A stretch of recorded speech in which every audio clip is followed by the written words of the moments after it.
కడుపారడి వచ్చిన యమ్మ తమ్ము లో నమ్మిన వేల్పుటమ్మల మనమ్ముల ఉండెడి యమ్మ దుర్గమాయమ్మ ఇచుత కవిత్వ పటుత్వ మహత్వ సంపదల్. సరస్వతి స్వరూపిణి, దుర్గా స్వరూపిణి, లక్ష్మీ స్వరూపిణి అంటే ఆదిశక్తి మన సీతమ్మ. అర్థమైందా? కాబట్టి భూమిలో దొరికింది ఆ సీతమ్మ. ఎక్కడ దొరికింది?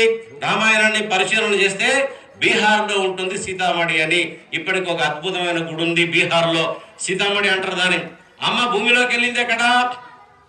ప్రయాగరాజు నుంచి కాశీ పోతుంటే మధ్యలో సీతామణి అని ఉంటుంది, అక్కడ భూమిలోకి వెళ్ళింది ఉంది. అగ్ని పరీక్ష చూసొచ్చాం, శ్రీలంకలో ఉంటుంది అమ్మవారిది. అశోక వాటిక చూసొచ్చాం, శివ ధనుర్భంగం చూసాం. రామాయణం మీద అనేక పరిశోధనలు చేసి ప్రతిది రామాయణం సత్యం అని తెలుసుకున్నాం.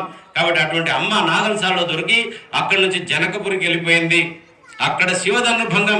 ఇప్పుడు ఆ అమ్మను పెళ్లి చేసుకోవాలంటే ఒక శుల్కం పెట్టాడు. ఏంటంటే ఒక శివధనస్సు ఉంది, దాన్ని లేపే మొగోడు కావాలి. ఆ శివ